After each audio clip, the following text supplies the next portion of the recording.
Cerita berawal dari seorang pria paruh baya yang bernama Michael. Ia selalu melakukan rutinitas di pagi hari sebelum berangkat ke tempat ia bekerja. Mulai dari bangun, bersih-bersih, sarapan lontong, hingga ia diantarkan sang istri ke stasiun kereta. Itu semua rutinitas yang ia lakukan selama 10 tahun terakhir.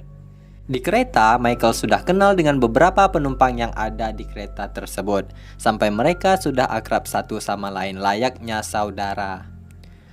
Kemudian, scene beralih ke kantor asuransi di mana Michael bekerja. Tiba-tiba, Michael dipecat tanpa alasan apapun. Padahal, Michael ini sudah bekerja selama 10 tahun di sana. Dasar jahat banget tuh bos. Lalu, Michael menuju ke sebuah bar untuk bertemu teman lamanya, yaitu Alex Murphy. Alex Murphy ini adalah seorang polisi. Dari percakapan mereka, bahwa Michael ini dulunya adalah seorang polisi tapi sudah pensiun. Kemudian Michael juga mengatakan bahwa ia sudah dipecat dan ia bingung gimana ia menyampaikan kepada istrinya. Takut istri lempar-lempar panci nanti di rumah kalau tahu udah dipecat. Tiba-tiba datang seorang yang bernama David. David atau David ya? David. Ia adalah rekan seprofesi Michael dulu, yang sama-sama seorang polisi. Dan sekarang ia sudah menjadi seorang kapten.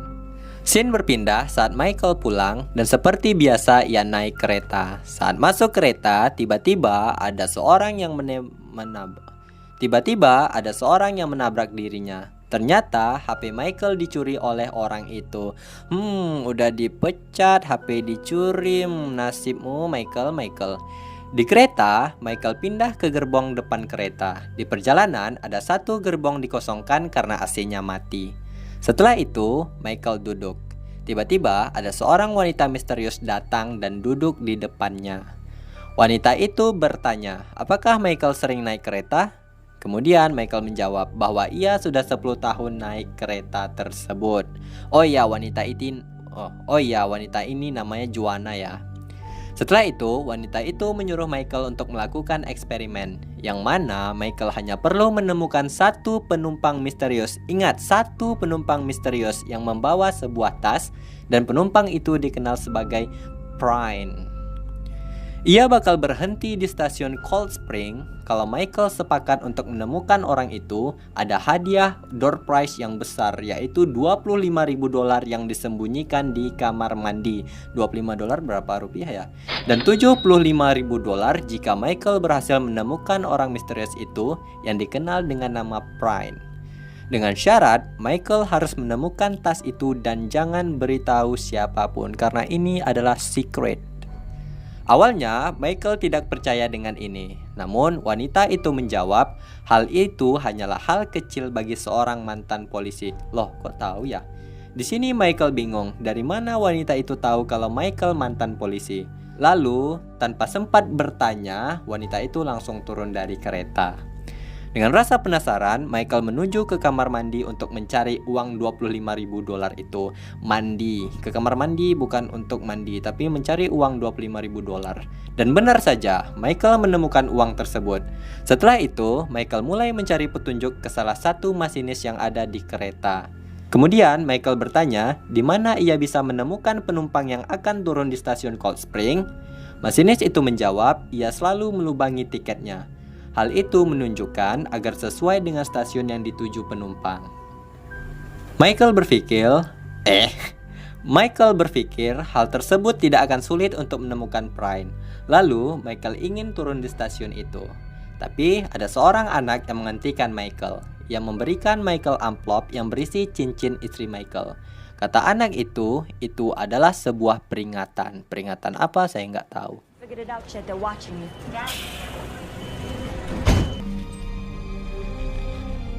Kemudian, Michael mulai mencoba meminjam HP salah satu penumpang yang ia kenal, namanya Tony. Karena belum ada sinyal, Michael lalu mulai berbicara dengan penumpang lain, namanya Wall. Singkat cerita, Michael menulis sesuatu berupa bantuan di koran, dan menyuruh Wall untuk menghubungi polisi karena keluarganya dalam bahaya. Michael menghubungi istrinya, tetapi nomornya tidak bisa dihubungi. Lalu, Michael mencoba menghubungi teman polisinya yaitu Alex Murphy. Tapi karena Alex Murphy sulit dihubungi, ia mengirim pesan suara agar Alex mengirim orang ke rumahnya. Wall pun turun dari kereta, dan Michael pun ditelepon oleh wanita misterius tadi dan memberitahukan konsekuensi jika Michael memberitahukan orang lain. Tiba-tiba kereta berhenti. Michael disuruh untuk melihat ke jalan, dan ternyata Wall didorong oleh seseorang sampai ditabrak oleh bus.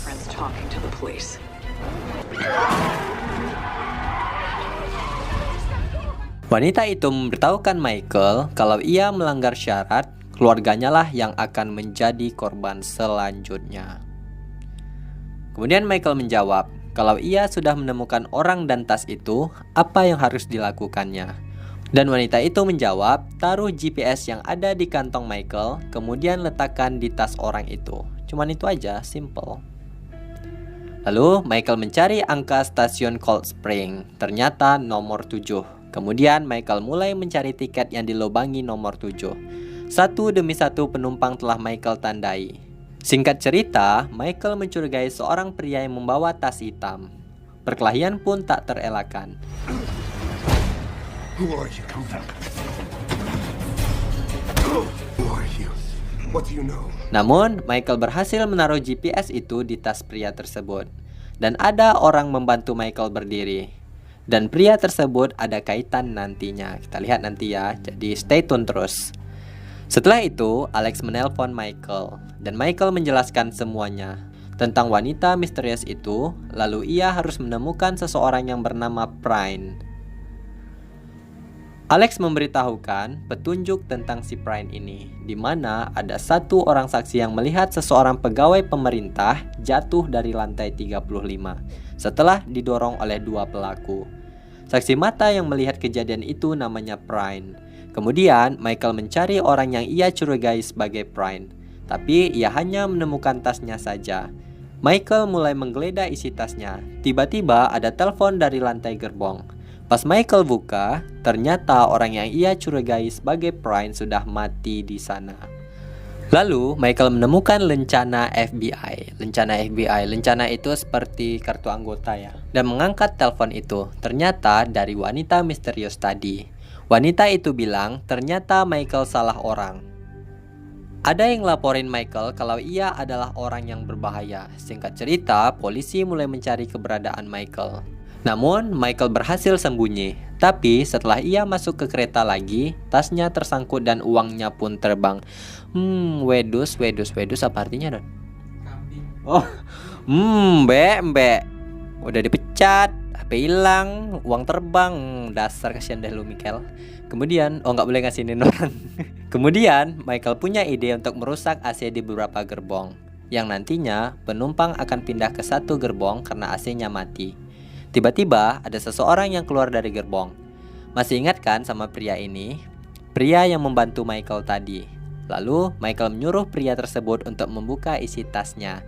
Dan ternyata isinya cuma sebuah gitar. Kemudian Michael mengambil sebuah kapak. Dan kapak ini biasanya digunakan untuk memecahkan kaca kalau ada situasi darurat.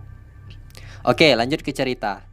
Michael tahu bahwa pria itu bukanlah Prine, namun Michael tahu bahwa ia salah satu anak buah dari wanita misterius tadi. Dari mana Michael tahu? Dari gitar tersebut, di mana gitar itu hanya untuk orang kidal, sedangkan orang tersebut memakai tangan kanan ketika ingin membantu Michael. Perkelahian pun terjadi. Singkat cerita, Michael berhasil membuang orang tersebut keluar kereta. Membuang atau melempar ya? Melempar orang tersebut keluar kereta dan segera menemukan siapa itu Prine. Kemudian wanita misterius tadi menelpon dan menyuruh agar Michael segera membunuh Prine, saksi mata pembunuhan pegawai pemerintahan. Lalu Michael pun mulai mencari dan akhirnya menemukan Prine. Setelah itu Michael berpikir bahwa Prine adalah orang yang baik dan kemudian menyuruh masinis untuk menghentikan kereta itu. Namun masinis yang ada di gerbong depan telah tewas ditembak. Hal itu menyebabkan kereta melaju dengan sangat cepat. Saat itu, Michael menyuruh petugas kereta api untuk memisahkan gerbong akhir sebelum kereta keluar dari jalurnya. Di sana, Michael berusaha dan berhasil memisahkan gerbong itu.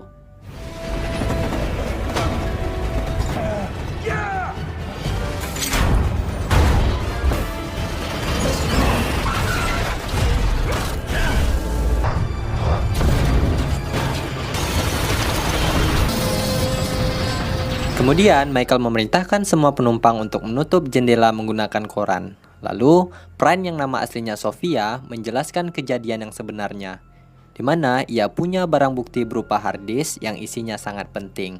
Ia juga saksi mata pada saat Ricky, pegawai pemerintahan itu tewas. Dan kenapa Sofia tidak memberitahukan ke pihak polisi? Karena yang membunuh Ricky itu adalah 2 orang polisi, dan seseorang dari mereka mengatakan tidak ada yang namanya tindakan mulia. Kemudian, polisi datang untuk mengepung gerbong tersebut. Di saat itu, Alex Murphy masuk untuk menenangkan Michael. Dari percakapan mereka, di akhir kalimatnya Alex mengatakan tidak ada yang namanya tindakan mulia. Lalu, seketika itu pula Michael tersadar. Ternyata semua tak sesuai rencana. Saat akad pun tiba kok jadi malah curhat. Ternyata Alex Murphy lah yang membunuh dan mendorong pegawai pemerintahan itu dari lantai 35. Dan juga ia dalang di balik itu semua. Oh, ini teman makan teman namanya. Kemudian Michael dan Murphy pun berkelahi. Saat itu Michael yang sudah cukup umur kalah. Namun di saat itu juga penembak jitu menembak Alex Murphy setelah Michael berhasil mengambil petanda yang ada di bahu Alex.